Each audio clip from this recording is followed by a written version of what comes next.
Fit दिखना, abs रहना, that is not fitness. दोनों हम ऐसा कंसिडर करें कि एक पर्सन दोनों भी हो सकता है क्या? मसल बार करके एक जिम है पुणे में, that is Pune first calisthenics gym. How to impress girl? आपको दिमाग को शांत रखना बहुत इंपॉर्टेंट है। फ्री स्टाइल करते हुए इंजरी प्रिवेंशन का क्या हमको ध्यान रखना चाहिए? तो जब ऊपर गया ऑलमोस्ट पैरेलल, हाथ लगा नहीं, बॉडी से नीचे गिर रहा था, मैंने लेफ्ट हैंड रखा था, मेरा लेफ्ट हैंड तो ऑलमोस्ट फ्रैक्चर हो गया था। भाई रिकवरी में कितना टाइम लगता है, फिर कितना टाइम लगा? वर्कआउट वगैरह हम फ्री स्टाइल वगैरह कर रहे हैं तो इसमें म्यूजिक का कितना रोल है? जैसे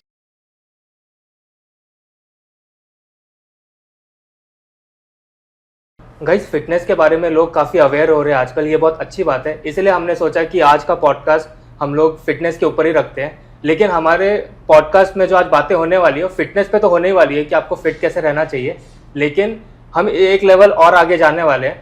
एक फिटनेस स्पोर्ट है कैलिस्थेनिक्स एंड फ्री स्टाइल, तो उसके एक्सपर्ट हमने बुलाया, आज उस पर ही बात होने वाली है। टॉक्सिन रॉ स्टाइल इंस्टाग्राम का आईडी है और उनका नाम अजहर अंसारी है। तो उन्हें वेलकम करते हैं और जल्दी से पॉडकास्ट को स्टार्ट करते हैं। हेलो एवरीवन, मेरा नाम अजहर अंसारी है और मैं फिटनेस इंडस्ट्री में फ्रॉम लास्ट 5 ईयर्स से हूँ, लाइक टीचिंग इंडस्ट्री में। और मेरा खुद का वर्कआउट मैं कर रहा हूँ from last 7 to 8 years calisthenics. Upon conversation upon calisthenics की तरफ लेके जाएंगे, लेकिन उससे पहले मैं आपको ये पूछता हूँ कि आप ये बताओ कि मतलब कोई बंदा अगर फिट है तो उसको क्या डेफिनेशन रहेगी फिट रहने का? मतलब कोई भारी वेट नहीं उठाता लेकिन वो भी फिट रह सकता है, क्या डेफिनेशन है आपके according? Fitness is not something like कि अगर आप फिट दिख रहे हो तो फिट हो। अगर आपको बोला जाए कि अगर 3 फ्लोर चढ़ना है आपको, अगर आप 3 फ्लोर बिना हाफे चढ़ पा रहे हो, दैट इज़ फिटनेस। अगर आपको कहीं मतलब कुछ इंसिडेंट हो गया, आपको दौड़ लगाना है, आप बिना थके दौड़ लगा पा रहे हो, दैट इज़ फिटनेस। बस फिट दिखना, एब्स रहना, that is not fitness, that is not calisthenics. हम मूव करते कैलिस्थेनिक्स पे, तो कैलिस्थेनिक्स वर्ड आपने पहली बार कहाँ सुना था? इसके पीछे एक कहानी है। हो गया, ये तो जो क्या था क्या मुझे। हाँ ठीक है। तो हुआ क्या था ना, मैं नॉर्मल जिम करता था, कन्वेंशनल जिम। एक 10th के बोर्ड्स ख़त्म हुए थे तो उसके 1 महीने बाद मैंने जिम लगा दिया। तो जिम लगाता था, फिर नॉर्मल वर्कआउट चालू कर दिया। फिर मेरे 2 फ्रेंड थे, है मतलब अभी भी, राजन भावेश, उन्होंने कैलिस्थेनिक्स स्टार्ट किया। वो होने के बाद ना, कन्वेंशनल जिम लगाने के बाद 1 महीने बाद गाँव चला गया फॉर 15 डेज़। और जब 15 डेज़ के बाद आया तो नॉर्मल पार्क में घूमने गया था मैं, तो ये लोग ह्यूमन फ्लैग कर रहे थे। Human flag is something like your body is almost parallel to the floor but pole पे।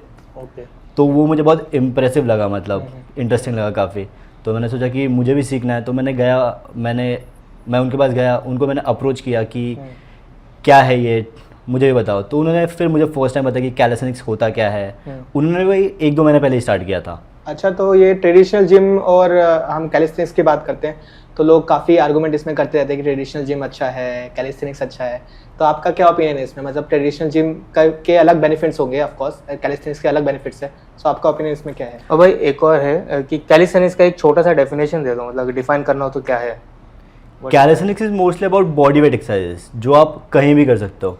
अब सपोज कन्वेंशनल जिम है, अगर आपको वर्कआउट करना है, कहीं आप ट्रैवल कर रहे हो, तो आपको प्रॉपर जिम में जाना पड़ेगा, डंबल चाहिए, बारबेल चाहिए। बट कैलिस्थेनिक्स अगर आप पुशअप कर रहे हो घर पे, वो भी कैलिस्थेनिक्स है। अगर आप कहीं पे लटक के पुलअप्स कर पा रहे हो, वो भी कैलिस्थेनिक्स है। स्क्वाट्स कर रहे हो, वो भी कैलिस्थेनिक्स है। तो कैलिस्थेनिक्स कहीं लिमिटेशन नहीं लाता है, तो आप कहीं भी कर सकते हो without any equipment and everything. और आपका ओपिनियन इसके ट्रेडिशनल जिम एंड कैलिस्थेनिक्स के बारे में? ये दोनों कम्प्लीटली अलग अलग स्पोर्ट है। अब ये नहीं बोल सकती क्या अच्छा है क्या ख़राब है।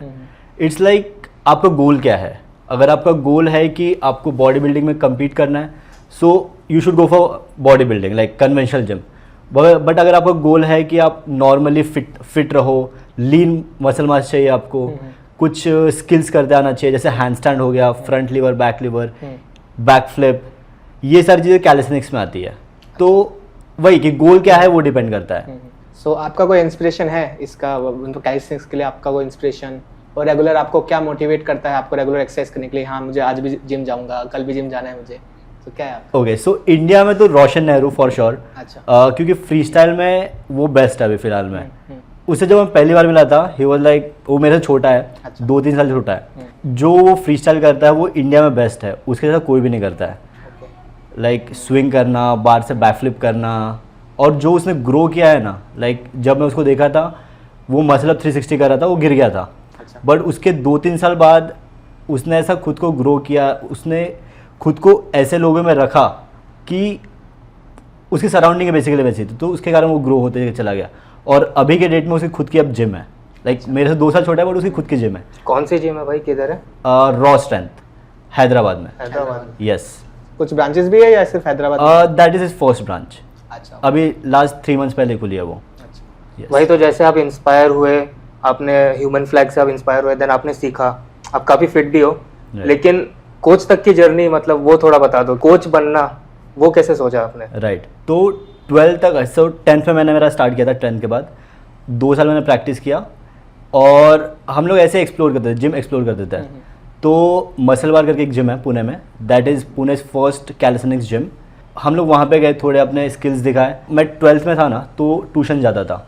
तो ट्यूशन मेरा जैसे ख़त्म हुआ ना, तो मुझे कॉल आता है कि that is again Murtaza sir. उनका कॉल आता है कि अगर फिटनेस में कुछ करना है क्या, तो मैंने बोला या श्योर। तो वो बोले कि आ जाए यहाँ पे मसल बार में। तो वहाँ पे गए, उन्होंने सब अच्छे से एक्सप्लेन किया कि कैलिस्थेनिक्स होता क्या है, मतलब कैलिस्थेनिक्स होता क्या वो तो पता था, being an athlete, but coach के नज़रिए से वो कम्प्लीटली अलग था। तो उन्होंने सब कुछ बताया हमको कि मतलब प्रॉपर पेन लेके, पेपर लेके, कि बैचेस कैसे लेते हैं, कैलिस्थेनिक्स की शुरुआत कैसे होती थी, वो सारी चीज़ें। हम ऐसा कंसिडर करें कि एक पर्सन दोनों भी हो सकता है क्या, एथलीट भी और कोच भी? थोड़ा सा डिफिकल्ट है, बिकॉज जब मैंने स्टार्ट किया था ना, सो मुझे भी लगता था कि मैं कोचिंग भी करूँगा और एथलीट भी करूँगा, एथलीट भी बनूँगा। तो स्टार्टिंग के 2-3 साल यू कैन मैनेज, बट अगर आपको थोड़े ज़्यादा पैसे बनाने हैं तो you can't B athlete and coach. अच्छा, जैसे अभी आपने पैसों की बात की, तो आपकी अर्निंग तो मैं नहीं पूछूंगा, हाँ। लेकिन ये बता दो कि जो फिटनेस कोच है, आप फुल टाइम अभी यही कर रहे हो, राइट। तो आप यही परस्यू करोगे, और जो कर रहा है वो कोच कितना कमा सकता है मैक्सिमम, कहाँ तक कितना कमा सकता है? मैक्सिमम अगेन डिपेंड करता है उसके पास एक्सपीरियंस कितना है। मैं बोलूँगा अप्रॉक्स 2 से 2.5 लाख तक मैक्स कमाया जा सकता है इसमें से। अच्छा। Per month? Per month. अच्छा, तो ये प्राइमरी सोर्स हो सकता है, बन सकता है? ऑफ कोर्स 2 से 2.5 लाख कुछ ज़्यादा ही हो गया। मतलब अगर आप एकदम, आपके पीटी चार्जेस 20,000 रुपये पर सेशन, मतलब पर मंथ है, 20,000 रुपये आपका पर मंथ आप चार्ज कर रहे हो फॉर 12 सेशंस। आप बैचेस ले रहे हो, आप लाइक सपोज उसमें कैसा वर्क करता है ना, तो हफ्ते में 3 बार होता है। तो आप मंडे, वेडनेसडे, फ्राइडे एक स्लॉट ले रहे हो और Tuesday, Thursday, Saturday same slot ले रहे हो। तो मतलब एक स्लॉट से आपको 40,000 रुपये मिल रहा है। अभी स्ट्रेंथ और एंड्योरेंस की बात करते हैं, कितना इंपॉर्टेंट है ये किसी भी वर्कआउट के लिए? थोड़ा सा उसका इंपॉर्टेंस बताइए। स्ट्रेंथ, एंड्योरेंस या स्टैमिना हम नॉर्मली बोलेंगे, तो आपको क्या लगता है? स्ट्रेंथ बेसिकली जो आपको डे टू डे लाइफ में काम, मतलब ऑफकोर्स दोनों भी डे टू डे लाइफ में काम आता है, स्ट्रेंथ एंड एंड्योरेंस। अगेन आपको गोल क्या है, अगर आपको गोल कंपीटिंग है तो कैलिस्थेनिक्स में भी ना देयर आर डिफरेंट कैटेगरीज। जैसे कंपटीशन होता है तो देयर आर 5 कैटेगरीज, जैसे कि स्ट्रेंथ हो गया, स्ट्रेंथ में जैसे कि वेटेड कैलिस्थेनिक्स हो गया, second is endurance, body weight endurance, third is free styling. So top कुछ एक्सरसाइजेज आप हमको बता सकते हैं कि जो स्ट्रेंथ और एंड्योरेंस हम गेन कर सके, बढ़ा सके, इंप्रूव कर सके? अगर आपको कैलिस्थेनिक्स में बेस्ट मतलब अगर कहीं आप ट्रैवल कर रहे हो, आपको कैलिस्थेनिक्स में एक्सरसाइज करना है फॉर लाइफ, तो आप एक पुलअप लीजिए, पुलअप्स, दूसरा पुशअप्स, तीसरा स्क्वाट्स, और fourth is one core exercise that is my personal favourite, that is jack knife, या फिर एल सिट कर सकते हो आप। तो आप ये कहीं भी जाओ कर सकते हो, और इसका इंटेंसिटी बढ़ाना या कम करना ना आपके ऊपर है। ये 3 चीज़ों से मतलब बढ़ाई या कम कर जा सकती है। फर्स्ट इज वेट ऐड करना, जैसे आप वेटेड मतलब पुशअप्स कर रहे हो, दैट इज नॉर्मल। अभी आप 10 पुशअप्स कर पा रहे हो, लेकिन सपोज टाइम के साथ आप पुशअप्स करते जा रहे हो, 1 महीने बाद आप 50 पुशअप्स कर पा रहे हो, लेकिन आप कितना बढ़ाओगे, right?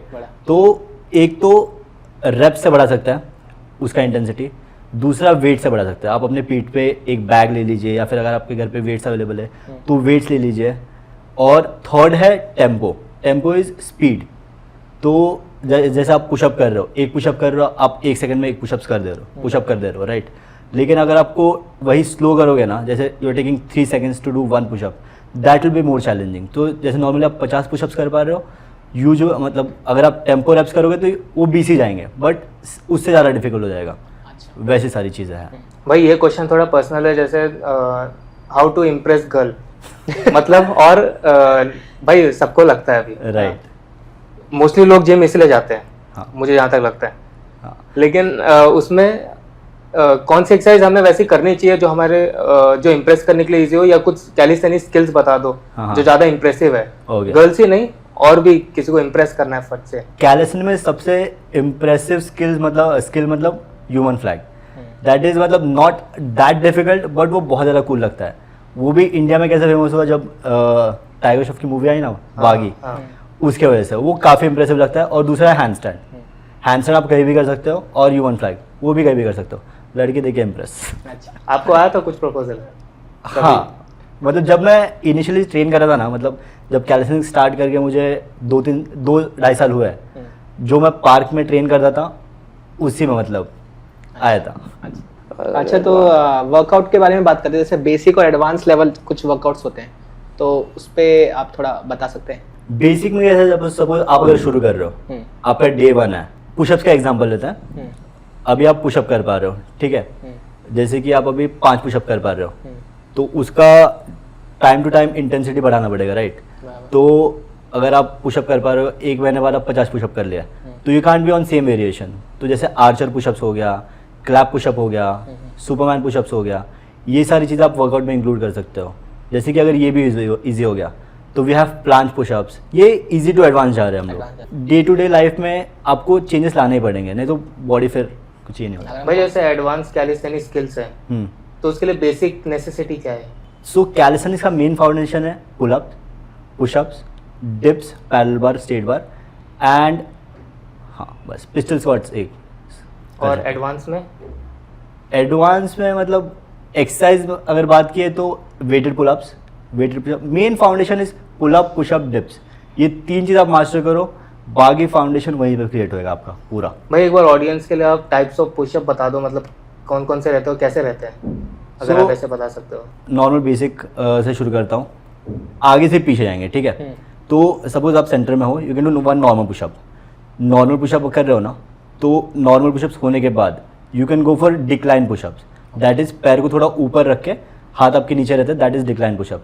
Second you can do is clap pushup, जैसे नॉर्मल पुशअप करते हैं बट क्लैप करना है, हर एक पुशअप के बाद क्लैप करना है।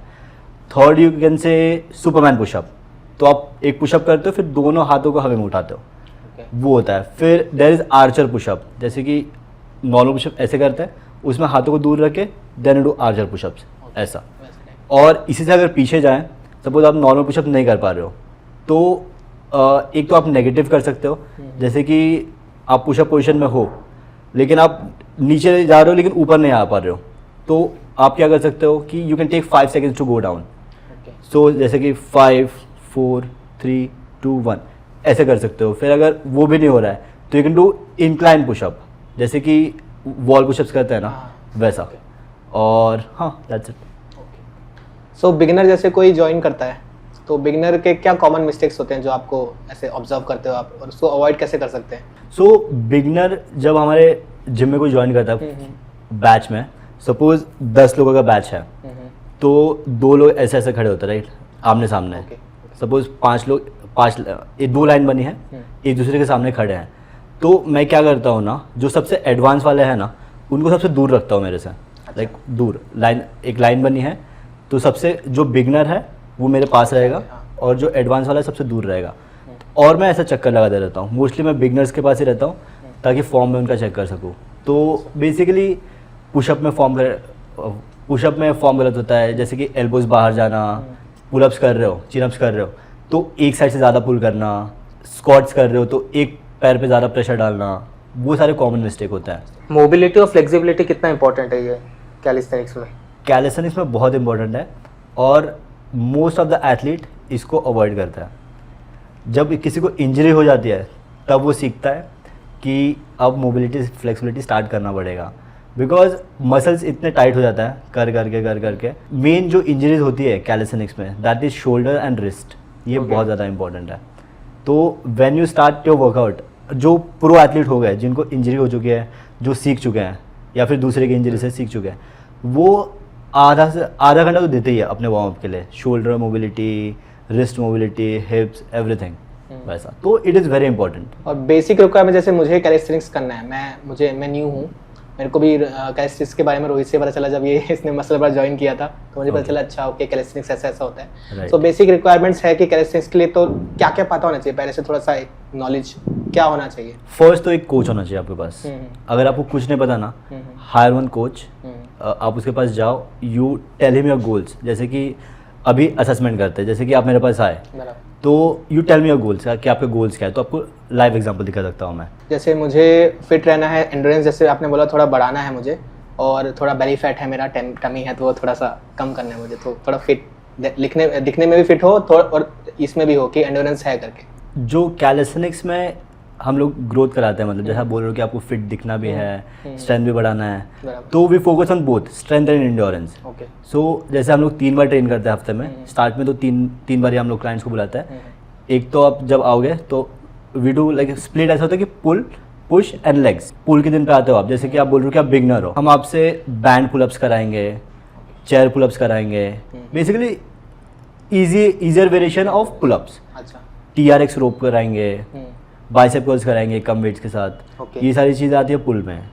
फिर पुश में जैसे अगेन नी पुशअप्स कराएंगे आपसे, इंक्लाइन पुशअप्स कराएंगे, डिक्लाइन तो डिफिकल्ट हो जाएगा, इंक्लाइन पुशअप्स कराएंगे, नेगेटिव्स कराएंगे, ये सारी चीज़ें। और लेग्स में सपोर्टेड, मतलब ऑफकोर्स हमेशा ट्रेनर रहता है साथ में, तो लेग्स का जैसे कि स्क्वाट्स रहता है। अगर आप स्क्वाट्स ठीक से कर रहे हो, जैसे कि स्क्वाट्स में और एक कॉमन मिस्टेक है कि जब आप स्क्वाट्स करते हो तो हील्स लिफ्ट होता है मोस्टली बिगनर्स के, तो वो चीज़ें अवॉइड करनी चाहिए बिकॉज वो नी पे काफ़ी प्रेशर डालता है। फिर भाई जैसे अभी हम कभी कभी वर्कआउट करते करते ऐसा टाइम आता है कि कुछ प्रोग्रेस नहीं दिख रहा है। स्टार्टिंग में अच्छा प्रोग्रेस होता है 2-3 वीक, देन ऐसा टाइम शायद हर किसी का आता है, मेरा भी आया है कि कुछ एक हफ्ते तो कुछ प्रोग्रेस नहीं है, पुलअप उतने ही जा रहे हैं जितने जा रहे हैं 2 हफ्ते से, उससे आगे नहीं बढ़ रहा है, प्लेटू जैसा सिचुएशन हो जाता है। राइट। तो उसमें अपने आप को कैसे मोटिवेट रखें, क्योंकि वो बहुत बेकार चीज़ लगती है। वो तो ऑफकोर्स सबके साथ ही होता है। तो there is one concept called deload week. तो सपोज आप 1 महीने के लिए ट्रेन कर रहे हो, सपोज 4 हफ्ते होते हैं उसमें, ठीक है। तो 4 हफ्ते मतलब आज आपने 5 किलो उठाया, नेक्स्ट हफ्ते में आपने 7.5 उठाया, अगले हफ्ते 10 उठाया, फिर 12.5 उठाया, फिर आप 5वें हफ्ते में 15 उठा ही नहीं पा रहे हो, फिर और एक हफ्ता गया 15 उठा ही नहीं पा रहे हो। तो हम क्या करते हैं ना, जैसे आप 12.5 उठा पा रहे हो तो हम लोग डीलोड लेते हैं। तो उसमें क्या होता है, वर्कआउट का जो इंटेंसिटी होता है 20 to 30% पे कर देता है एक हफ्ते के लिए या फिर 3-4 दिन के लिए। तो उसको ग्रेजुअली कम करता है और फिर इंक्रीज़ करता है। तो सपोज जैसे कि आप 12.5 से कर रहे हो अभी, तो उसको हम क्या कर देंगे कि आप एक हफ्ते के लिए पहले दिन पे 7 से करो, दूसरे दिन पे 5 से करो, फिर 2.5 से करो, फिर से बढ़ाओ 2.5, 5, फिर 7.5। फिर जब आप वो डीलोड वीक खत्म होने के बाद देखोगे ना, तो वो प्रोग्रेस दिखता है। वो प्लेटू क्यों आता है, क्योंकि मसल रिकवरी एक तो नहीं होती है, और एक टाइम के बाद स्ट्रेंथ बढ़ना थोड़ा डिफिकल्ट हो जाए। मतलब जैसे कि स्टार्टिंग में स्ट्रेंथ थोड़ा फास्ट बढ़ता है, बट टाइम टू टाइम ना अब आप एक लेवल पे पहुंच जाओगे कि कितना ऊपर जाएगा, तो फिर वो धीरे हो जाता है प्रोग्रेस। तो थोड़ा पेशेंट रखना पड़ेगा उसके लिए। वही क्योंकि हमारे हिसाब से जैसे आपने बोला, जब इस वीक हमने 5 उठाया, 7.5, नेक्स्ट वीक 10, 12.5, राइट, तो उस हिसाब से तो फिर 15 उठना चाहिए, लेकिन वहां पे रुक जाते हैं। हाँ, तो वही फिर डीलोड वीक यहाँ पे काम आता है। ऑफ कोर्स वो मोटिवेशन थोड़ा रखना पड़ेगा all the time, because you think about your goals कि क्या सोचा है, right. You can't be like, you see yourself कि कहाँ से आए हो आप, लाइक 5 किलो, 7.5 किलो, 10 किलो, उसके बाद लिफ्टिंग 12 किलो, राइट। अच्छा, मुझे बताइए थोड़ा फंक्शनल ट्रेनिंग और कैलिस्थेनिक्स में थोड़ा डिफरेंस बताइए, क्योंकि जब रोहित ने स्टार्टिंग में ज्वाइन किया था तो पहले ये फंक्शनल ट्रेनिंग के बैच लेता था, मतलब करता था। फिर उसके बाद इसने 1 साल बाद ऑलमोस्ट कैलिस्थेनिक्स स्टार्ट किया। तो जैसे कोई बिगिनर है तो उसको पहले फंक्शनल ट्रेनिंग लेना जरूरी है या डायरेक्टली कैलिस्थेनिक्स भी जा सकता है? सो डिपेंड करता है उसका गोल क्या है। अगर उसका गोल है कि he wants to start slow, fitness में वो है ही नहीं, ओके, तो of course he can go for functional training, but ऐसा कंपलसरी नहीं कि फंक्शनल से ही स्टार्ट करना है। अगर again if you are complete beginner और आपको कुछ भी नहीं आता है, बट स्टार्ट में आपको एक कोच चाहिए होगा। You can't do in batch, because थोड़े से फॉर्म पे ज़्यादा ध्यान देना पड़ता है स्टार्ट में इनिशियली। तो what we recommend is personal training start में, कि अगर आपको कैलिस्थेनिक्स करना है ना, तो you go for personal training. 1-2 महीना आप पर्सनल ट्रेनिंग लीजिए, you learn form, technique, everything कि कैसे सब कुछ काम करता है, तो फिर you can join later on batches and all. Okay भाई, जैसे आपने फॉर्म की बात की, तो ये फॉर्म कितना मतलब डेंजरस हो सकता है? कोई खराब फॉर्म एक्सरसाइज कर रहा है और कोई उसे बता भी नहीं रहा, थोड़ा भी खराब में किया उसने, लेकिन उसको बॉडी को अभी तकलीफ नहीं हो रही, लेकिन कितना डेंजर हो सकता है फ्यूचर के लिए? ये डिपेंड करता है कि अभी आपकी सिचुएशन क्या है। जैसे कि आप बिगनर हो, सपोज आपको फॉर्म ख़राब चल रहा है, इनिशियली ख़राब चल रहा है, तो जो बिगनर होता है ना उसको इंजरी के से जल्दी होता है। अच्छा। क्योंकि बॉडी कंडीशन नहीं होती है कुछ। तो अगर आप आज गलत फॉर्म के साथ कर रहे हो, सपोज बाइसेप कर्ल्स कर रहे हो गलत फॉर्म के साथ, हाँ। आज किया, 1 हफ्ते बाद किया, 2 हफ्ते बाद किया, फिर तीसरे चौथे हफ्ते बाद जब रिकवरी नहीं होती ना, फिर भी आप बॉडी को पुश करते हो ना, फिर इंजरी होने के चांसेस ज़्यादा होता है। और जैसे कि एडवांस एथलीट है तो ऑफकोर्स उसको तो फॉर्म पता ही होगा, लेकिन फिर भी कभी कभी क्या होता है कि यू अवॉइड दैट थिंग, तो फिर बॉडी में स्टिफनेस आना, बॉडी मतलब मसल्स टाइट होना, नॉट्स बनना, वो सारी चीज़ें होती हैं, तो वो लॉन्ग टर्म में थोड़ा प्रॉब्लमेटिक होती है। भाई इसी से रिलेटेड है, जैसे बिगनर्स क्या मिस्टेक करते हैं mostly? In what sense? Exercise में या किसी? बिगनर्स को ऐसा होता है ना कि उनको प्रोग्रेस जल्दी चाहिए होती है, अच्छा। कि 1 हफ्ते आए, अब देखेंगे बाइसेप्स बन रहा है, ट्राइसेप्स बन रहा है, स्किल्स अब जैसे कि कोई आता है 2 हफ्ते के लिए आया, फिर पूछता है सर कि ये स्किल कब करेंगे हम लोग, मसल अप कब करेंगे, ह्यूमन फ्लैग कब करेंगे, तो उनको थोड़ा समझाना पड़ता है कि बेसिक ही सब कुछ है। मैं जब तक कोई पुलअप्स पुशअप्स डिप्स अच्छे से नहीं करता है ना, मैं उनको आगे के वेरिएशन देता ही नहीं हूँ, बिकॉज सेम चीज़ करने से स्ट्रेंथ बढ़ता है।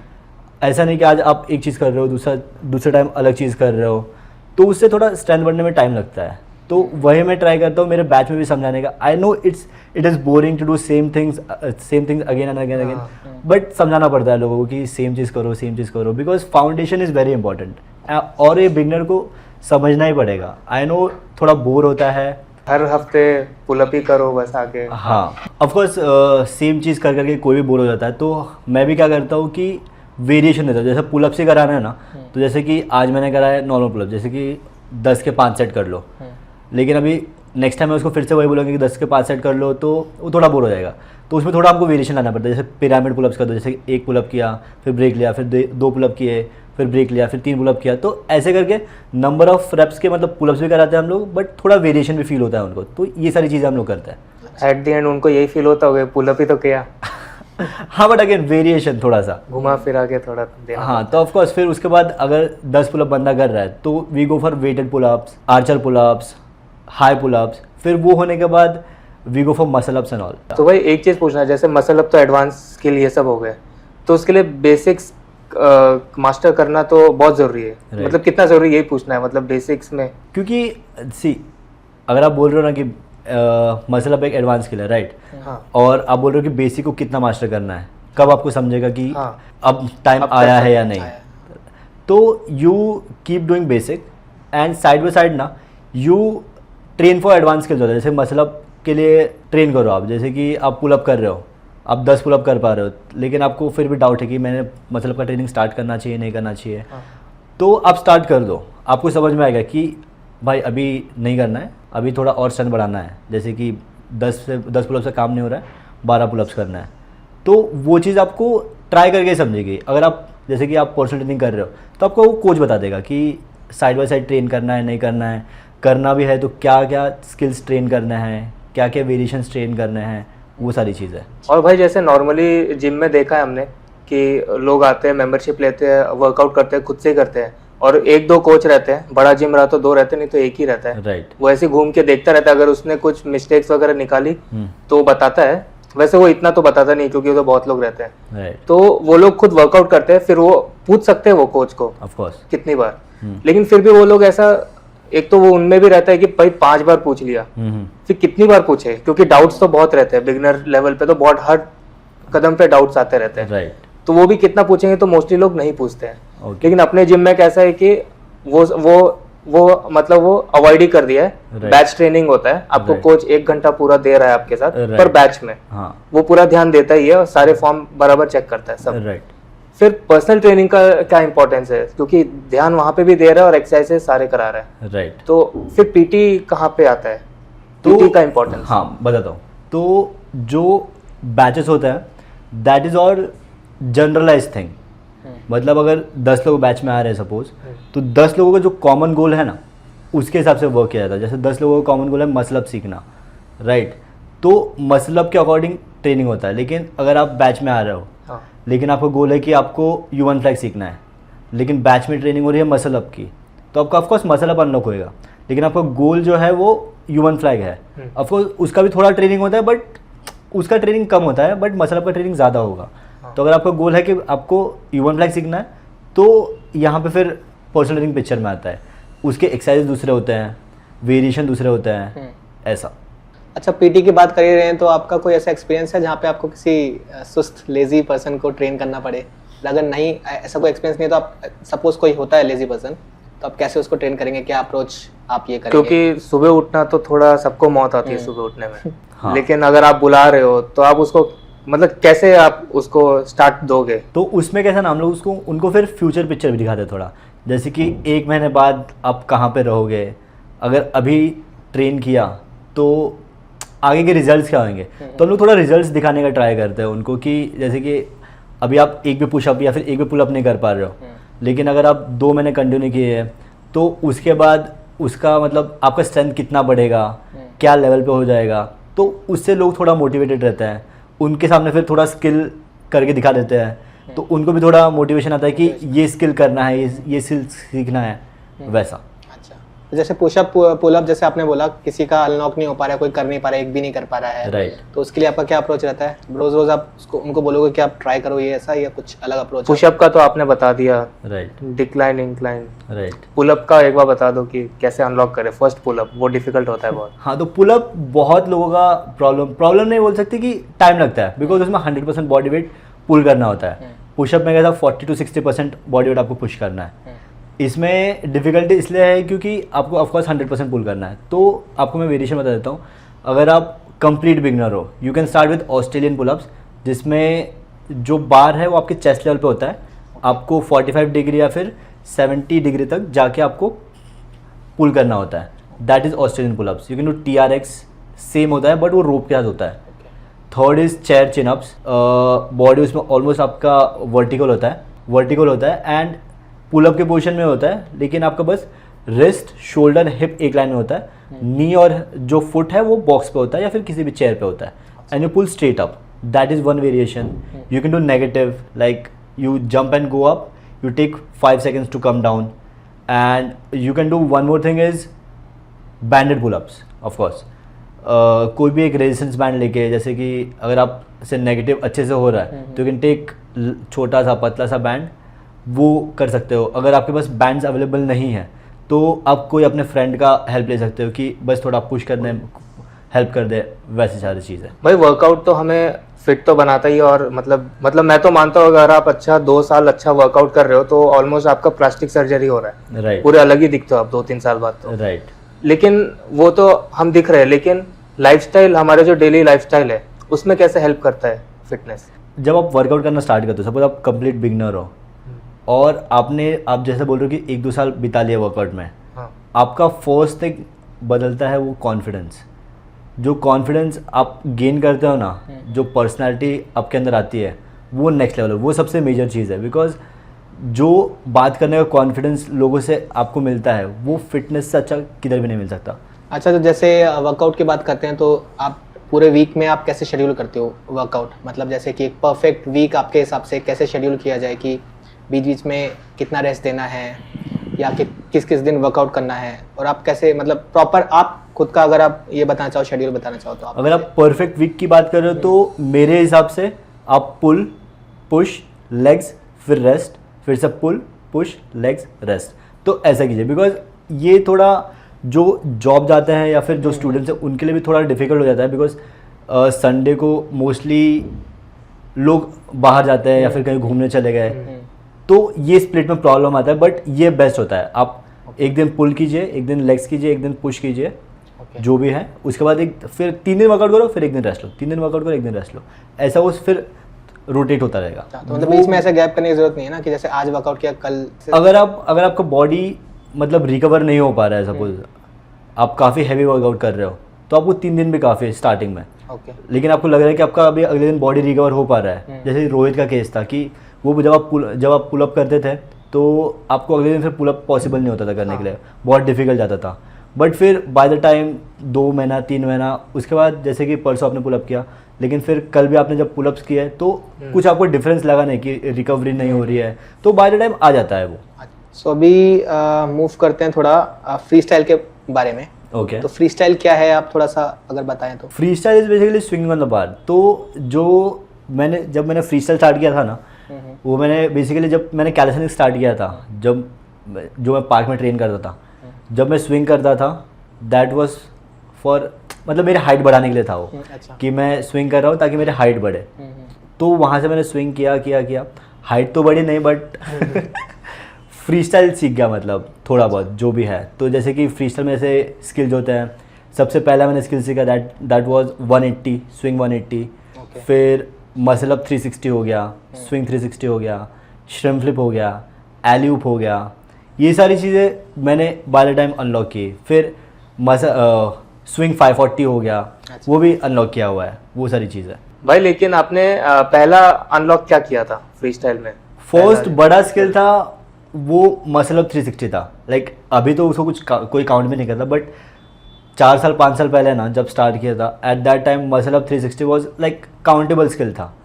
और सेकंड मैंने बहुत बड़ी चीज़ अनलॉक की थी, that was one arm muscle up. वो फ्री स्टाइल में नहीं आता है, बट यू कैन मतलब डायनामिक स्ट्रेंथ के अंदर आता है वो। दैट आप बता सकते हो ज़रा, मतलब अगर आप बता सकते हो क्या मसल अप कैसा रहता है और जो आप बता रहे हो? Okay, so muscle up is basically दोनों हाथों से पुल करना। ओके। और मतलब पुलअप तो सिर्फ इतना होता है, मसल अप इज यहाँ से बाहर लेके पूरा आपको नीचे लेना पड़ता है हिप के पास। ओके। और वन आर्म मसल अप भी सेम रहता है, you hang on one single arm, then you pull yourself up and you push the bar down, वैसा। So that was like one of the biggest skill I did. India में मैं second या third था तब वो करने वाला बंदा। ये नहीं पता था। हाँ और वो मसल अप स्विंग का क्या बता रहे थे आप? हाँ, तो मैं आपको फ्री स्टाइल की कैटेगरी बताता हूँ, तो उसके अंदर फिर वो भी कवर अप हो जाएगा। तो free style is not about just swinging. Free style में एक तो होता है डायनेमिक, जो स्विंगिंग पार्ट होता है, दूसरा है स्टैटिक, तीसरा है स्ट्रेंथ डायनेमिक्स। ये 3 चीज़ों के मिला के बनता है फ्री स्टाइल। डायनेमिक्स में when you swing on the bar, do 360, do 540, that is dynamics. Statics क्या होता है? सब होल्ड्स, जो ह्यूमन फ्लैग हो गया, फ्रंट लीवर हो गया, बैक लीवर हो गया, हैंडस्टैंड हो गया, ये सारे स्टैटिक्स में आता है। ट्रेंड डायनेमिक्स में क्या होता है? ये जो स्टैटिक होल्ड है उनमें आप कुछ मूवमेंट कर रहे हो, जैसे कि फ्रंट लीवर कर रहे हो ना, तो फिर फ्रंट लीवर में आप पुल अप कर दो, that will come under stand dynamics. आप हैंड स्टैंड कर रहे हो तो हैंड स्टैंड पुशअप कर दिया, वो आ जाएगा उसके अंदर स्टैंड डायनेमिक्स के अंदर।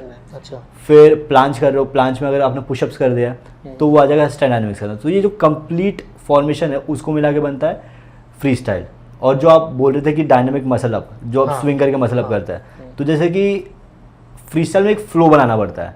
You can't do one thing then take pause then do other thing, right? तो फ्लो बनाने के लिए दूसरे टाइप के मसल अप्स ऐड किए हैं। जैसे नॉर्मल हो गया स्ट्रिक्ट मसल अप, ठीक है, वो इंड्योरेंस एथलीट्स करता है। लेकिन जो स्विंग मसल अप होता है, जैसे कुछ स्किल खत्म हुआ, नीचे आया, बॉडी स्विंग कर रहा है आपका, राइट? अगर आप स्विंग 360 कर रहे हो तो आपका बॉडी स्टॉप नहीं होगा, आपका बॉडी मूवमेंट में रहेगा। तो मूवमेंट में मसल अप कैसे करना है ना, that is like different technique. तो that is swing muscle up, that उसको डायनेमिक मसल अप भी कहा जाता है। बेसिकली फ्री स्टाइल को लेके लोगों को लगता है कि इंजरी हो जाएगी अगर किया तो, which is partially correct, but again if you do under correct guidance ना, कि कोई आपको ट्रेन कर रहा है, अगर आप अकेले कर रहे हो तो इंजरी के अंदर ऑफकोर्स थोड़े से बढ़ जाते हैं। बट अगर आपको रहेगा कोई एक्सपर्ट जो आपको ट्रेन करे, जिसको बेसिक नॉलेज हो, जो आपको सिखा सके, तो वो एक बहुत हेल्प हो जाता है। लेकिन या फ्री स्टाइल थोड़ा इंजरी प्रोन है, but again you have to be daredevil to do this, like थोड़ा डेयर डेविल तो होना पड़ता है उसके लिए थोड़ा। और ये सबसे क्राउड पुलिंग यही है। अगर आप बोल रहे थे कि अगर कोई लड़की को इम्प्रेस करना है तो क्या करना है, you do free style, that will like pull out all girls. बस बाहर मिल जाए जगह पे, बस बाहर मिल जाए। भाई जैसे एडवांस मूव्स रहते हैं, जैसे आपने बताया 360 ये सब, तो उसमें बॉडी स्विंग होती रहती है, लेकिन बैक ऑफ द माइंड एक स्टेबिलिटी भी हमें चाहिए होता है, क्योंकि वो करने के लिए जैसे मैं मसल अप करता हूँ, आप बोलते हो कि जैसे 3 2 1 बस कर दो, राइट, लेकिन जैसे ही सेकंड थॉट आता है तो वो नहीं हो पाता है, राइट, अटेम्प्ट नहीं हो पाता। तो स्टेबिलिटी कितना इंपॉर्टेंट है फ्री स्टाइल में भी, मूविंग में भी? You have to be in one flow, you can't think कि होगा या नहीं होगा। Free style is all about commitment, कि 100% जाना है। अगर आप डबल माइंड में रहोगे ना, होगा कि नहीं होगा, आपसे सपोज 360 का एग्जांपल लेते हैं यहाँ पे, अगर आप स्विंग कर रहे हो, अगर आपको बार छोड़ना है, लेकिन अगर आपके बैक ऑफ द माइंड आया कि होगा या नहीं होगा, तो आपके हाथ से बार छूटेगा ही नहीं। और ये मेरे साथ हुआ है और मेरे बहुत सारे क्लाइंट्स के साथ भी हुआ है कि आप 360 कर रहे हो, एक हफ्ता हुआ सीख के, 1.5 हफ्ता हुआ, वो दिमाग में आ जाता है कि व्हाट इफ पकड़ा नहीं तो, फिर वो 1-1.5 हफ्ता ना आप बार छोड़ ही नहीं पाओगे। वो एक बैक ऑफ द माइंड चलने लगता है कि नहीं हुआ तो वो डर से। तो आपको दिमाग को शांत रखना बहुत इंपॉर्टेंट है। और ऑलमोस्ट हर स्किल में ऐसा होता है कि आप सीखोगे, फिर थोड़ा भूल जाओगे, फिर आप सीखोगे, तो ग्राफ ऊपर नीचे ऐसे चलता है इन फ्री स्टाइल और मोस्टली इन फ्री स्टाइल। और जैसे स्ट्रेंथ और टेक्निक हो गया, दोनों ज़रूरी है, ये दोनों एक दूसरे को कैसे सपोर्ट करते हैं? How do they support each other? Correct example muscle up ही है। Muscle up is very technical. अगर आप मसल अप कर रहे हो तो ऐसा नहीं कि आप बस पुल अप की स्ट्रेंथ बढ़ाओगे तो हो जाएगा, या फिर बस रैंडम स्ट्रेंथ बढ़ाओगे तो हो जाएगा। उसके लिए प्रॉपर आपको किप कब करना है वो आना चाहिए। थोड़ा भी टाइमिंग गलत हुआ ना, बिकॉज 1 सेकेंड में आपको काफ़ी चीज़ करनी होती है, लाइक यूल गेट 1 सेकेंड या फिर 0.75 सेकेंड्स, उतने में ही आपको स्किल परफॉर्म करना होता है। तो आप हाई पुल कर रहे हो, नी को चेस्ट के पास ले रहे हो, फिर आप बेंड हो रहे हो, ये सारा कुछ एक साथ होता है। तो इसको ब्रेक डाउन करके सीखता है। जैसे कि पहले हाई पुल सीखा, दैट इज अगेन स्ट्रेंथ, फिर नी को चेस्ट के पास लेना, that is technique, that is not strength. तो वो स्ट्रेंथ को और टेक्निक को जब कंबाइन करता है ना, तो बड़े बड़े स्किल्स अनलॉक होते हैं और मेहनत तो लगती है ऑफकोर्स थोड़ा। जैसे फ्री स्टाइल आइडियाज, जैसे आपके मतलब आपने कोई अनलॉक किया क्या न्यू मूव? जैसे हम बोलते हैं ना फ्री स्टाइल में कुछ लोग करते रहते हैं, ये हमने न्यू मूव की है, अनलॉक किया है, तो आपने ऐसा कुछ कभी न्यू मूव ट्राई किया हो, अनलॉक किया हो? जैसा आपने बताया, हमारा इवेंट होता है बारबेरियन, उसमें हर साल कोई आता है, एक नया मूव करके जाता है, आपने बताया था। राइट। अभी तक कितने मूव अलग हो चुके हैं जो आपको लगे हो भाई ये कुछ नया कर दिया, और आपने अनलॉक भी किया हो कोई नया मूव? सो मैंने जो सबसे बड़ा स्किल अनलॉक किया था दैट वाज स्विंग 540। उसके आगे मतलब नहीं पहुंचा। तो उसमें बहुत सारे वेरिएशन है। इट स्टार्ट विथ स्विंग 180, जिसमें आप सिर्फ 180 डिग्री घूमते हो। फिर देयर इज स्विंग 360, तो बार का पूरा अराउंड घूम के फिर पकड़ते हो। फिर उससे एडवांस है स्विंग 540। फिर स्विंग 540 के आगे है 720, फिर 900, फिर 1080। भाई इतना कौन स्विंग कर रहा है? हाँ, तो 1080 इज लाइक आप 3 बार चक्कर लगा रहे हो और फिर बार पकड़ रहे हो। वो सिर्फ वर्ल्ड में एक ने किया, शायद 1 या 2 ने। और साउथ इंडियन मूवी में हो सकता है। हाँ, उसमें तो फिर उससे एडवांस कर देंगे, उससे डबल कर देंगे। और जैसे फ्री स्टाइल करते हुए इंजरी प्रिवेंशन का क्या हमको ध्यान रखना चाहिए कि हाँ ऐसा इंजरी ना हो, तो हमको उसके लिए क्या क्या प्रिवेंशन? फ्री स्टाइल में सबसे इम्पोर्टेंट आ जाता है आपका स्विंग और ग्रिप स्ट्रेंथ। ये आपको सबसे पहले मास्टर करना पड़ेगा, बिकॉज स्विंग लगता है लोगों को ईजी है, बट कंट्रोल में होना चाहिए। कि जब आपका बॉडी आगे जा रहा है तो आपको पता होना चाहिए कि मैं लेके जा रहा हूँ बॉडी को, बॉडी जा रही है इसलिए नहीं हो रहा है वो, आप बॉडी को कंट्रोल कर रहे हो। तो वो एक कंट्रोल रहना फ्री स्टाइल में बहुत इंपॉर्टेंट है।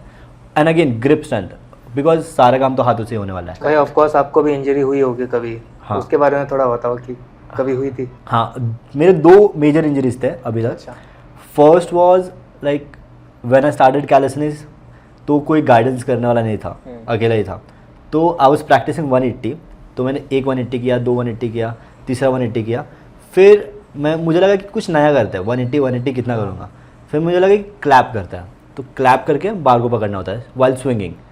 तो मैं एक बार क्लैप किया, बार को पकड़ा, 2 बार क्लैप किया, बार को पकड़ा, तीसरी बार क्लैप किया, बार को जब पकड़ने गया तो बार यहाँ पे था और मेरा हाथ यहाँ पे, और मेरा बॉडी जो है पूरा पैरेलल था, फ्लोर के पैरेलल। फ्लोर के पैरेलल, और मेरा दिमाग ब्लैंक, अब क्या करूँ मैं? तो मैं डायरेक्टली वैसे नीचे गिरा, लाइक बॉडी पीछे जा रहा था, मैं ऐसे नीचे गिरा। मुझे ऐसा एक्यूरेट याद है कि क्या हुआ था वो, it was just for like 1-2 seconds, but वो सब याद है मुझे।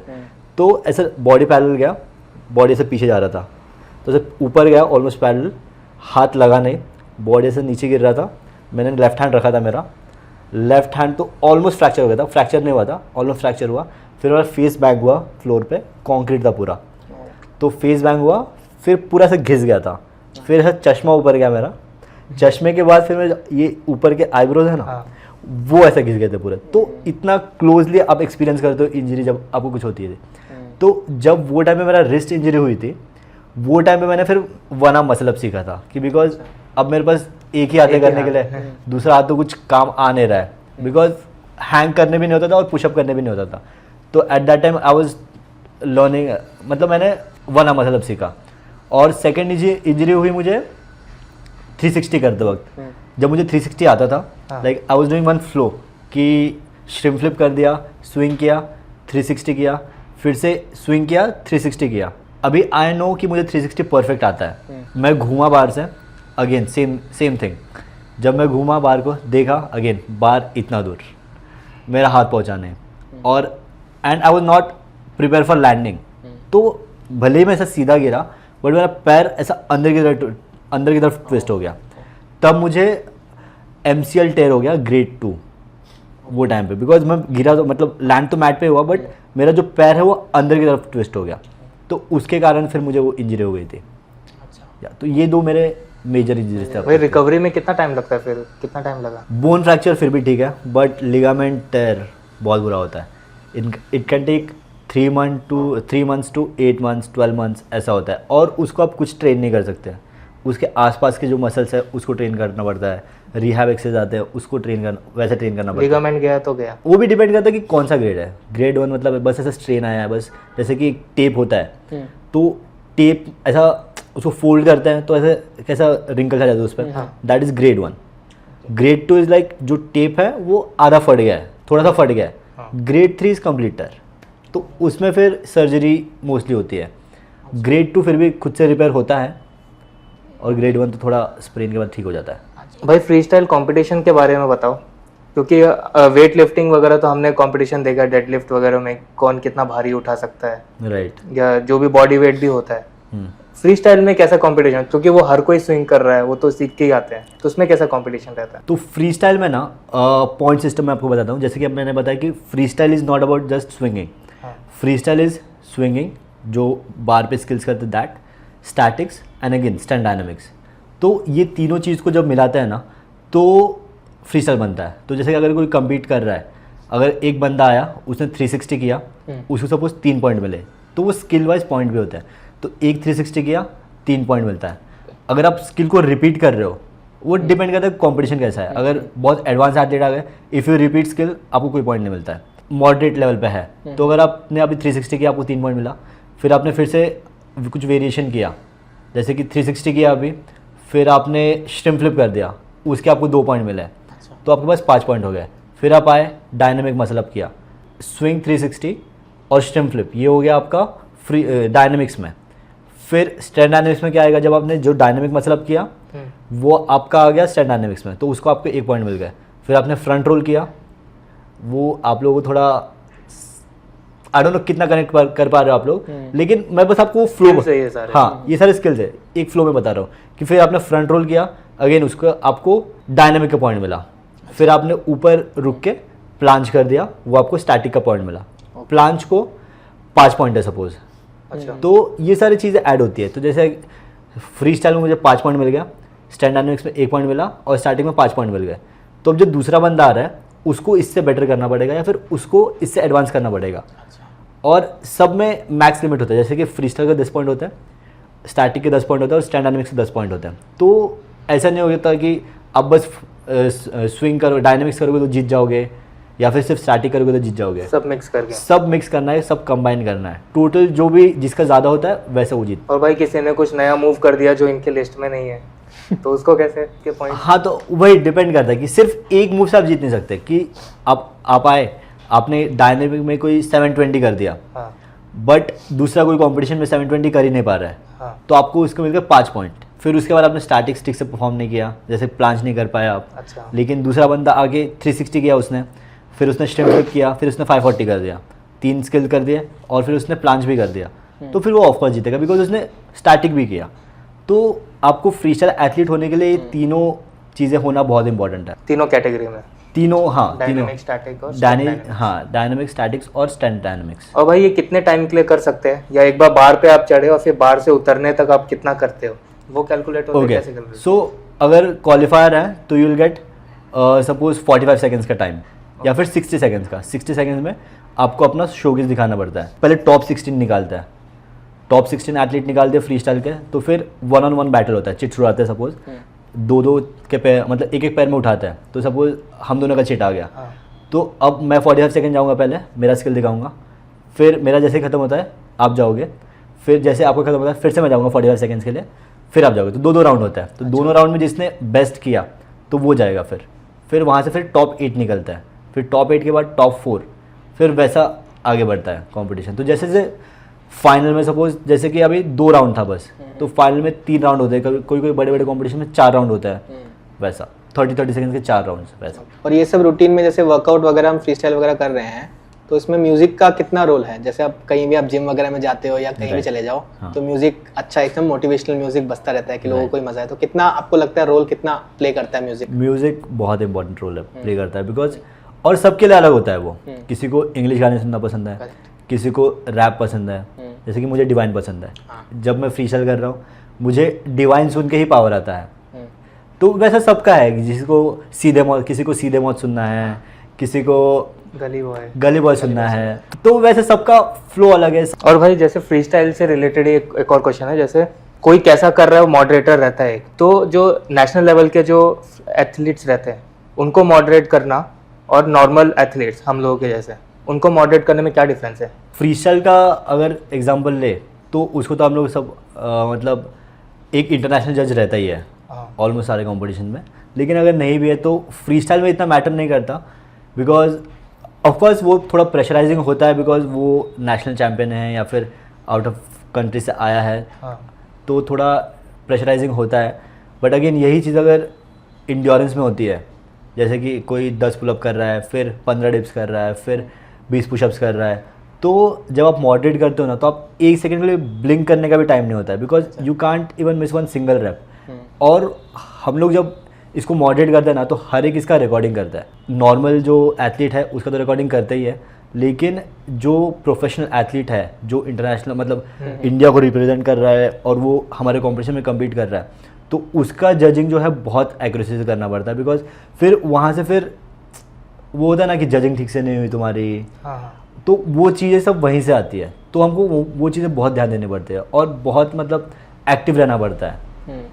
थोड़े सेकंड के लिए भी ध्यान यहाँ वहाँ नहीं, तो जितना सपोज ध्यान आप बोल रहे थे ना फ्री स्टाइल में लगता है कि आप कुछ सोच नहीं सकते दूसरा, तो मॉडरेशन के टाइम पे भी वैसा ही होता है। आप 1 सेकंड के लिए भी दूसरा थॉट नहीं ला सकते हो कि मेरे घर पे क्या चल रहा है, ये क्या चल रहा है, दूसरा मतलब एथलीट आएगा वो कैसा है, कुछ नहीं, सिर्फ जो सामने चल रहा है वही सोचना पड़ता है आपको। अभी जैसे कंपटीशन का लास्ट क्वेश्चन है, फिर हम आगे बढ़ेंगे न्यूट्रिशन वगैरह पे।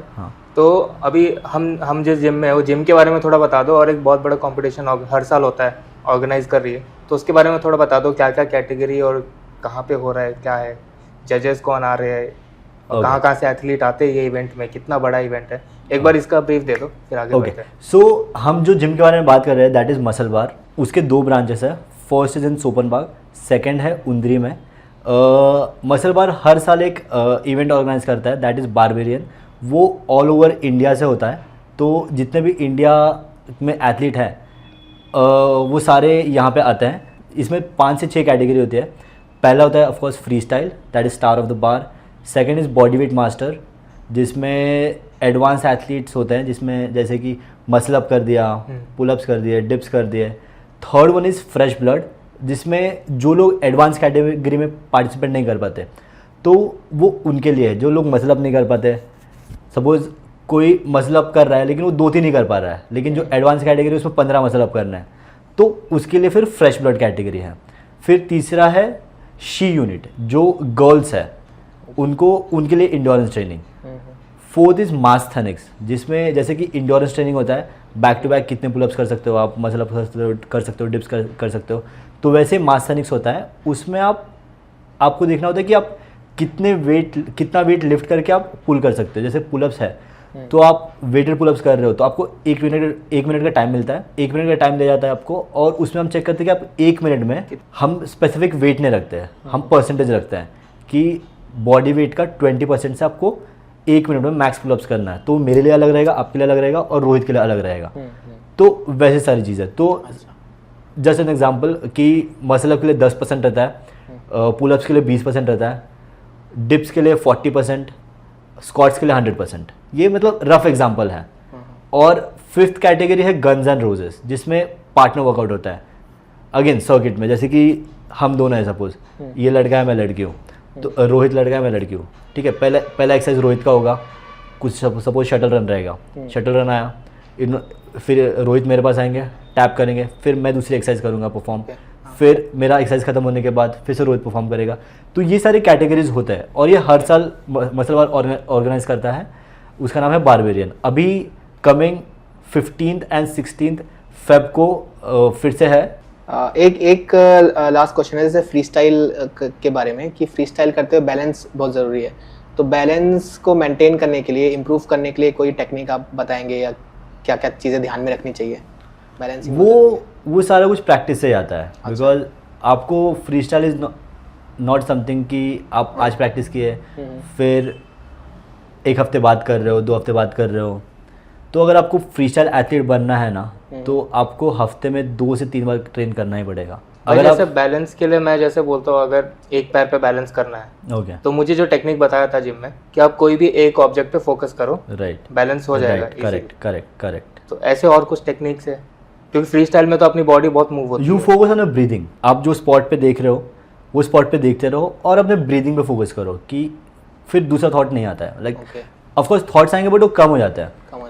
और सपोज अगर उसी को डिफिकल्ट करना है ना, जैसे कि बैलेंस आपका इजीली हो रहा है सिंगल लेग पे, तो you can just close your eyes, it will be difficult. चलना डिफिकल्ट हो रहा है भाई, एक पैर, 2 पैर पे। हाँ, अच्छा भाई कुछ एडवाइस जो कंपटीशन के लिए अभी जाएंगे, ऐसे कंपटीशन के लिए जो जाते हैं, कुछ ऐसा एडवाइस? जो कंपटीशन में आप compete कर रहे हो वो बस कैटेगरी एक बार देख लो, आप उसको प्रैक्टिस करो, और जो पिछले कंपटीशन में जो एथलीट्स विनर हुए हैं उनको थोड़ा स्टडी करो कि वो लोग कैसा ट्रेन करते हैं, जो उसकी कैटेगरी है उसको थोड़ा मास्टर करने का ट्राई करो। तो बढ़ते हैं अभी हम न्यूट्रिशन की तरफ। तो न्यूट्रिशन बहुत इंपॉर्टेंट है, एक अच्छी डाइट भी ज़रूरी है वर्कआउट के साथ साथ। तो जैसे अलग अलग न्यूट्रिशनल वैल्यू है, जैसे प्रोटीन है, कार्बोहाइड्रेट्स है, तो जनरलाइज वे में आप एक बताइए कि कितना कितना, मतलब क्या क्या होना चाहिए आपकी डाइट में, एक चीज़ इंक्लूड कि एक जनरल डाइट में अच्छा, ताकि बॉडी गेन करे, जो भी बेनिफिट मिले। प्रोटीन ऑफकोर्स बहुत ज़्यादा ज़रूरी है, क्योंकि जो मसल्स हम वर्कआउट में मतलब टेयर करते हैं, नॉट टेयर करते हैं, थोड़ा हल्का सा टेयर बहुत बड़ा वर्ड हो जाएगा, तो जो मसल्स फटते हैं तो उसको रिपेयर करने के लिए मोस्टली प्रोटीन नहीं जाता है, प्रोटीन से ही रिपेयर होता है। और जो कार्ब्स होता है वो अपने को एनर्जी देता है वर्कआउट के लिए, एंड अगेन फैट्स भी सेम चीज़ करता है। तो ऑफकोर्स तीनों भी चीज़ ज़रूरी है, protein, fat and carbs, right. And of course micro जैसे कि विटामिन्स हो गए, वो सारी चीज़ें, मिनरल्स हो गया। सो 2 चीज़ें होती है, एक तो मैक्रो न्यूट्रिएंट्स और दूसरा माइक्रो न्यूट्रिएंट्स। तो मैक्रोज में क्या आ जाएगा, प्रोटीन, फैट, कार्ब्स, और माइक्रोज में क्या हो जाएगा, मिनरल्स आ जाएंगे, आपके विटामिन्स आ जाएंगे। तो ये सारी चीज़ें, और ये छोटी छोटी चीज़ें भी बहुत इंपॉर्टेंट है। तो you can't just focus on protein. तो अपने इंडियन फूड आपको तो पता ही कैसा रहता है, Right. उसमें क्या चेंजेस कर सकते हैं जनरली? जैसे कि इंडियन फूड में कार्ब्स बहुत ज़्यादा है, जैसे कि रोटी, चावल, हाँ, सब्जी में तो फाइबर में आ जाता है, लेकिन फिर भी जो इंडियन फूड है, जैसे वेजिटेरियन लोग हैं, तो उनके इसमें प्रोटीन बहुत ज़्यादा कम हो जाता है उनके केस में। तो वो लोग क्या कर सकते हैं, जैसे कि लंच कर रहे हैं वो लोग, तो they can add soya chunks. अगर आप नॉनवेज खाते हो तो आप एग्स ऐड कर सकते हो उसमें, पनीर ऐड कर सकते हो, आप वेजिटेरियन हो तो डिनर में सेम चीज़ कर सकते हो।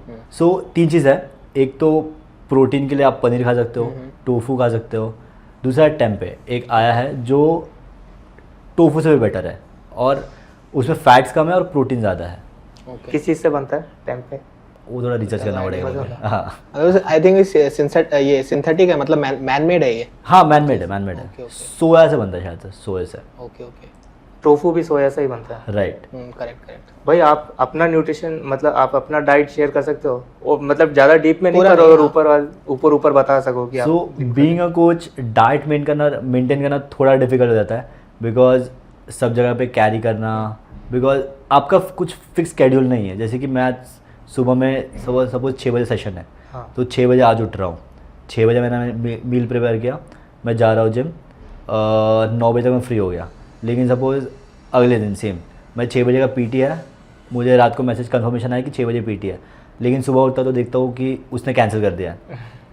फिर मैं 1 घंटा सो लूँगा, फिर मील प्रिपेयर करो, ये करो, फिर 9 बजे सपोज जनरली मैं फ्री हो जाता हूँ, लेकिन कोई क्लाइंट आया जिसने 6 बजे कैंसिल किया, वो बोला कि 10 बजे करना है मुझे, तो फिर इट्स नॉट फिक्स्ड, बट या प्रोटीन ही ज़्यादा रखना है बेसिकली, प्रोटीन ज़्यादा बस प्रोटीन खाओ। प्रोटीन खाओ। नॉर्मली इंडियन डाइट के हिसाब से प्रोटीन इतना हो नहीं पाता, लेकिन फिर भी आई थिंक कुछ तो भी रेशियो रहता है ना कि इतना बॉडी वेट है आपको तो इतना ग्राम प्रोटीन होना हाँ, अगर आप एथलीट हो तो 1.5 to 1.8 ग्राम्स, 2 ग्राम्स तो अगर बहुत ज़्यादा प्रो एथलीट हो, अगर आपको रिकवरी नहीं हो रही है, मतलब बहुत मुश्किल से हो रही है, तो 2 ग्राम खाना चाहिए, बट 1.5 to 1.8 1.8 हाँ, ग्राम body weight। पर केजी बॉडी वेट ना। राइट। भाई तो डाइट और वर्कआउट को अगर कंपेयर करें हम लोग, तो दोनों का कितना योगदान है हमारी फिटनेस सो पे? डाइट काफ़ी लोग बोलते हैं कि इट इज़ 50-50, हाँ। बट इट इज़ 100+100, बिकॉज दोनों भी इक्वली ही रोल प्ले करता है। Because you can't be like कि न्यूट्रिशन वर्कआउट थोड़ा ज़्यादा करता हूँ, न्यूट्रिशन में थोड़ा कंपनसेट कर दूंगा, तो वो चीज़ नहीं करनी चाहिए। आप थोड़ा वर्कआउट पे फोकस करो, एंड प्लस बिकॉज रिकवरी का जो पूरा पार्ट है वो न्यूट्रिशन से ही आता है। जो आपका रिकवरी है, कितना प्रोटीन खा रहे हो, कितना फाइबर्स खा रहे हो, वो सारी चीज़ है। तो यू कांट बी लाइक कि 70-30 है, वो सारी चीज़ है। 70-30 सुना था, 70-30, 100 पहली बार सुना। 70-30। भाई अभी पॉडकास्ट एंड पे ही आ गया है, तो आप कोई अगर कुछ सिनेरियो है, कुछ एग्जांपल है आपके क्लाइंट का, कुछ ट्रांसफॉर्मेशन या कोई सबसे एज डिफरेंस भी आप मतलब एज में ही बता सकते हो कि सबसे ज़्यादा एज का कोई क्लाइंट आया जिसने ट्रांसफॉर्म किया हो, या कोई फनी कुछ है याद तो वो बता दो एक बार। जरीन को मैंने ट्रेन किया है, that is fit with Zareen. उनको मसलब सीखना था, तो she was 50 years and I think she is the only one who can do muscle up in India at 50 years, या। और जो सेकंड है दैट इज़ अराउंड 38-40 के अराउंड है, but she is the only one who can do muscle up, and she is celebrity trainer. तो उनको मैंने train किया है, that is like good for my portfolio also. हाँ, तो वो एक चीज़ है, बट ऐसे थोड़ा जिनका एज ज़्यादा होता है ना, उनको ट्रेन करना थोड़ा अलग होता है। जी। जैसा नॉर्मल लोगों को ट्रेन करना, जैसे कि आप, जैसे मैंने आपको ट्रेन कर रहा हूँ, हाँ। तो मैंने आपको आज पुलअप कराया, फिर रिकवरी हुई आपकी अगले दिन, फिर तीसरे दिन पे आपको फिर से मैं पुलअप करा रहा हूँ। बट उनके केस में वैसा नहीं होता है। अगर आप पुलअप करा रहे हो, उनको फिर रिकवरी टाइम थोड़ा बढ़ जाता है, 2 दिन 3 दिन। You can't do same stuff, आपको थोड़ा फिर वेरिएशन देना पड़ता है। जैसे आज पुल कराया तो फिर अगले दिन लेग्स करा दो, वो सारी चीज़ें पिक्चर में आती है। How to choose a good trainer for me, मेरे लिए कौन सा ट्रेनर बेस्ट रहेगा, तो वो कैसे चूज कर सकता हूँ? किसी को अगर 10 ट्रेनर है, कैसे चूज करें? आपका गोल क्या है वो डिपेंड करता है, और वो जो ट्रेनर है उसका स्पेशलाइजेशन किस में है। जैसे कि मैं फ्री स्टाइलिंग ज़्यादा करता हूँ, अगर राज का एग्जाम्पल पकड़े तो वो इंड्योरेंस में अच्छा है, भावेश का पकड़े तो वो स्ट्रेंथ में अच्छा है। तो आपका गोल जिसमें है वो बेटर रहेगा, वैसा आप चूज़ कर सकते हो। अच्छा, तो ऑडियंस को एक बार आप बता दीजिए, जैसे आपसे किसी को कोचिंग लेनी है, पीटी लेनी है, हाँ। तो आपका क्या है सेशन चार्ज वगैरह अगर आप बताना चाहें, हाँ। और आपसे कैसे कनेक्ट कर सकते हैं लोग? हाँ भाई, सबसे इम्पोर्टेंट कनेक्ट कैसे करें आपको, हाँ।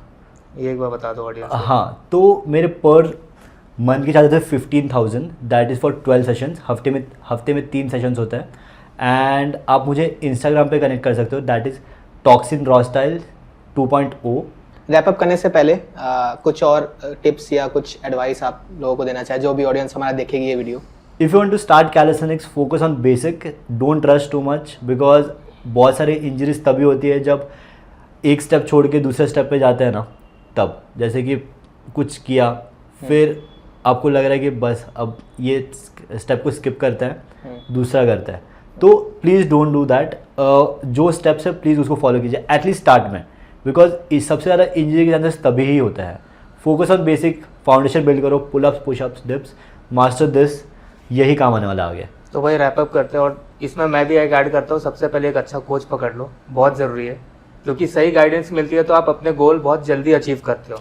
एक तो टाइम भी लगता है और इंजरी भी नहीं होती है, और आप अपने गोल जल्दी अचीव करते हो, टाइम वेस्ट नहीं होता। टाइम बहुत इंपॉर्टेंट है। राइट, वो तो है। क्योंकि हम लोग अगर साल भर करते रहे और कुछ नहीं हो रहा है इम्प्रूव, और अगर कोच के गाइडेंस में करे, तो कोच को बस आओ, कोच से मिलो और अपने आप को सौंप दो, बस वो करवा लेंगे आपसे जो करवाना है। राइट, करेक्ट भाई बाकी भाई पॉडकास्ट को क्लोज करते हैं। भाई काफ़ी दिन से कैंसिल होते होते अच्छा हुआ आप आ गए, अपने इंपॉर्टेंट टाइम निकाला। अभी आप शायद घर तो जाओगे नहीं, अभी कहीं काम से ही जाने वाले हो। राइट। तो आप टाइम निकाल के उसके लिए thank you so much. No thank you worries. Sir. और बाकी आपको भी अगर इनसे कनेक्ट होना है, आप इनके इंस्टाग्राम चेक करो, डिस्प्ले हो रहा होगा टॉक्सिन रॉ स्टाइल।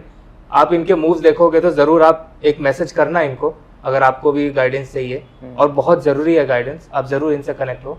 बाकी मिलते हैं नेक्स्ट पॉडकास्ट में, बाकी तब तक के लिए फिट रहिए आप सब। और वीडियो अच्छा लगा हो तो प्लीज़ लाइक करिए, सब्सक्राइब करिए और कमेंट करिए।